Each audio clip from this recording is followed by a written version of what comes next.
मला एक आश्वासित करू इच्छितो त्यांच्यामार्फत, त्यांच्यातर्फे, खासदारांतर्फे, की जी काय कामं असतील भविष्यात ते निवडून आल्यावर मला सांगा, मी त्यांच्याकडनं करून घेईन. आमची पण इलेक्शन आहेत पुढे. आम्ही काय सतत बिनशर्त पाठिंबा द्यायला इथे बसलो नाही, आम्हाला इलेक्शन लढायचे आहेत.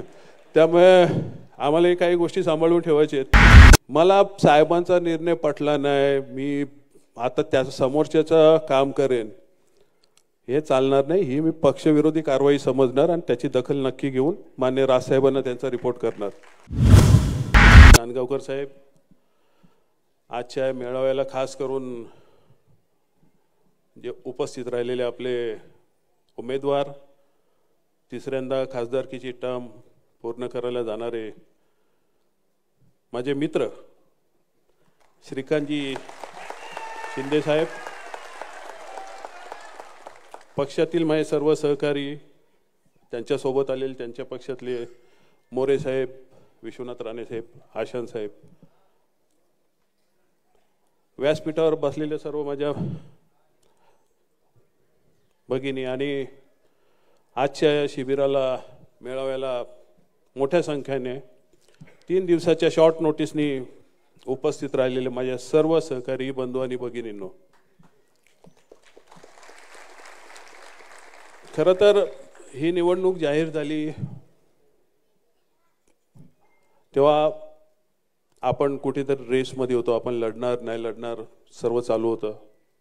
माननीय राजसाहेब जागोजागी भेटून आपल्या लोकांचा आढावा घेत होते, मतं जाणून घेत होते आणि या सर्व प्रोसेसमध्ये जाता जाता जाता आपली पाडव्याची सभा झाली आणि माननीय राजसाहेबांनी पक्षाचा निर्णय जाहीर केला. अत्यंत विचारपूर्वक, म्हणजे आम्ही खूप जवळून पाहतो म्हणून तुम्हाला सांगू इच्छितो की गेल्या 1-1.5 वर्षापासून माननीय राजसाहेबांनी खूप विचार करून हा निर्णय घेतलेला आहे. मी चुकत नसेल तर, कारण ह्या ज्या घडामोडी चाललेल्या आहेत याच्यातनं पक्ष पुढे न्यायचे, आपल्याला राज्याचा विचार पण करायचा आहे, देशाचा विचार पण करायचे. अशा वेळेस निवडणुका लढायच्या, कुठल्या पद्धतीने लढायच्या, त्या लढायच्या की नाही लढायच्या, हा सर्व विचार आपल्या सर्व सहकार्यांचा घेऊनच ते पुढे गेलेले आहेत. प्रत्येक वेळेस आपल्याला, तुम्हाला आठवत असेल, आपल्या 4 प्रश्न विचारलेले साहेबांनी, निवडणुका लढायच्या की नाही लढायच्या, लढायच्या तर का लढायच्या, प्रत्येकाने उत्तरं दिली होती. तेव्हा त्याचा मतितार्थ काढून माननीय राजसाहेबांनी हा निर्णय घेतलेला आहे. त्यामुळे तो त्यांचा एकट्याचा निर्णय नाही, आपला सर्वांच्या मतांचा तो निर्णय, आणि त्याच्या पाठीशी आपण सर्व आहोतच, हा काही प्रश्नच नाही त्याच्यात. या अशा परिस्थितीतनं जात असताना जे निर्णय आपले झाले, अख्खा महाराष्ट्र एका बाजूला, कल्याण लोकसभा एका बाजूला, निर्णय जाहीर केला. आमच्या राजूदादांचे आणि श्रीकांत शिंदे साहेबांचे खूप वाद चालू होते, कसं आम्ही काम कसं करणार. माननीय राजसाहेबांनी सांगितलं हा प्रश्न उरतो का, आणि जे काय आपलं पक्षाचं नाव मनसे, जे काय करणार ते मनसे करणार. आणि प्रत्येक ठिकाणी मला फोन येत होते, दादा काम करायचं का, काम करायचं का, विषयच नाही, करायचं तर करायचं, नाही करायचं तर नाही करायचं, हा आपला हे असतो. त्यामुळे इथे श्रीकांतजी शिंदे हे मनसेचे उमेदवार आहे असं समजून आपल्याला काम करायचं. त्यामुळे कुठेही हलगर्जीपणा दिसता कामा नाहीये. हा पक्षाचा मेळावा आहे, त्यामुळे मी अधिकाराने बोलू शकतो की आम्हाला इथे प्रत्येक ठिकाणी, प्रत्येक वॉर्डात तुमची कामगिरी दिसली पाहिजे, आपला पक्ष तिथे चमकताना दिसला पाहिजे. आम्हाला ज्या जोराने आम्ही इथे बोलतोय, यांच्यासमोर बोलतोय, मांडतोय की आम्ही जोराने काम करू, तो आपल्याला मतपेटीमध्ये दिसला पाहिजे. तो जर दिसला नाही तर तुमचं आमच्यावरचं प्रेम काही कामाचं नाही. आणि मला खात्री आहे की तुम्ही ते करणार. अजिबात कोणाची पर्वा ठेवायची नाही. ज्या पद्धतीने राजू पाटील उभा राहिल्यावर तुम्ही काम केलेलं, त्या पद्धतीने तुम्हाला काम करायचं.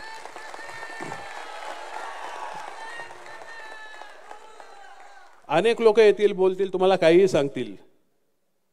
आता सांगायला याने ठेवले तर त्या पक्षात ज्या पद्धतीने यांचं काम चालू आहे, मला नाही वाटत काय 6 तारखेच्या पुढे निवडणूक जाईल का.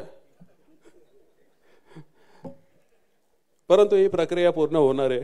20 तारखेला मतदान आहे, 18 तारखेला आचारसंहिता म्हणजे आपला प्रचार संपणार आहे. खूप कमी दिवस आहेत.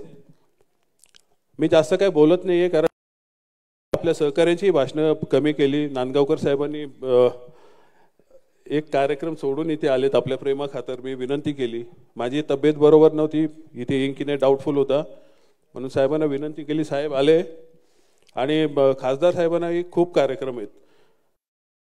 मला एक आश्वासित करू इच्छितो त्यांच्या मार्फत, त्यांच्यातर्फे, खासदारांतर्फे, की जी काय कामं असतील भविष्यात ते निवडून आल्यावर मला सांगा, मी त्यांच्याकडनं करून घेईन.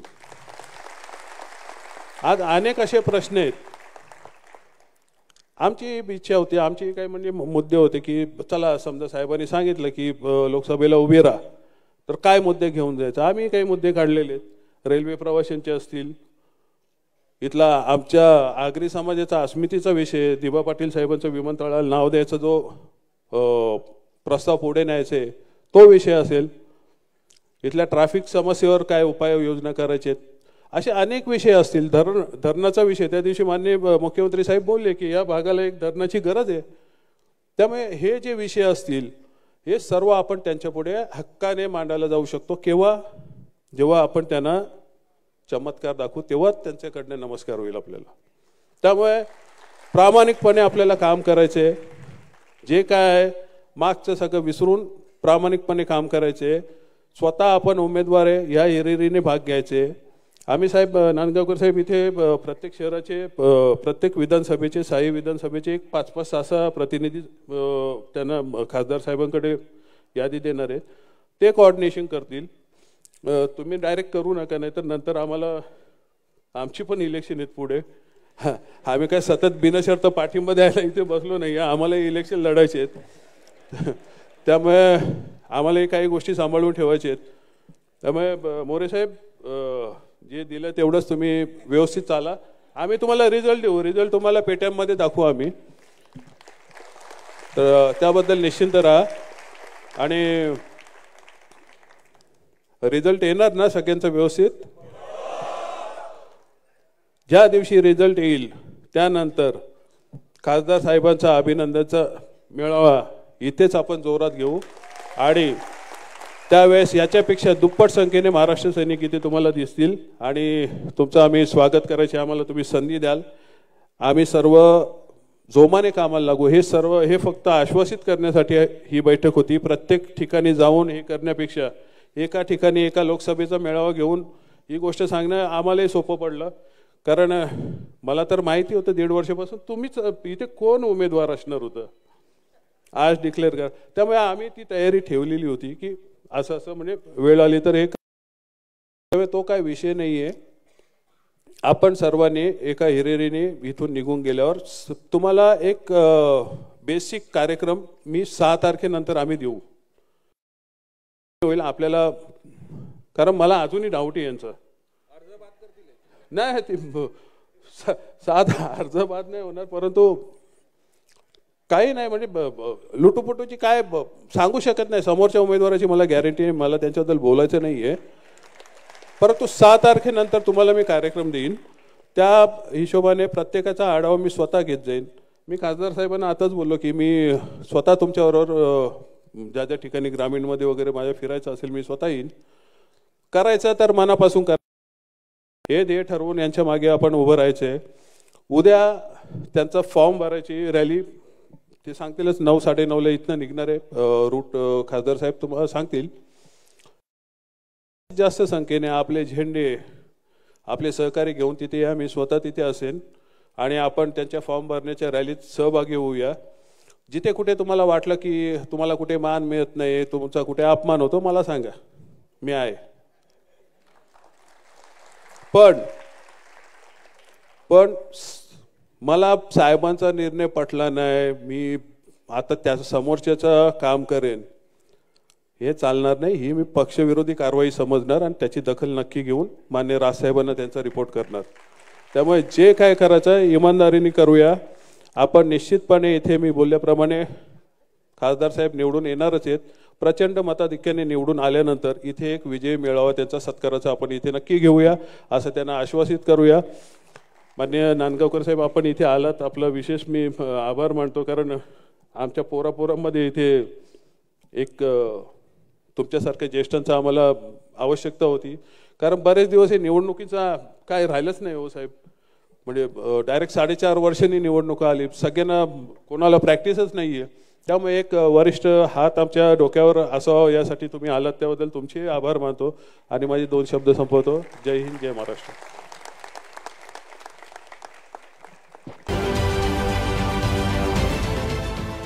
देश विदेशातील प्रत्येक घडामोडींचे लाईव्ह अपडेट मिळवण्यासाठी आता साम टीव्हीच्या सर्व सोशल मीडिया प्लॅटफॉर्मला लाईक, फॉलो आणि सबस्क्राईब करा.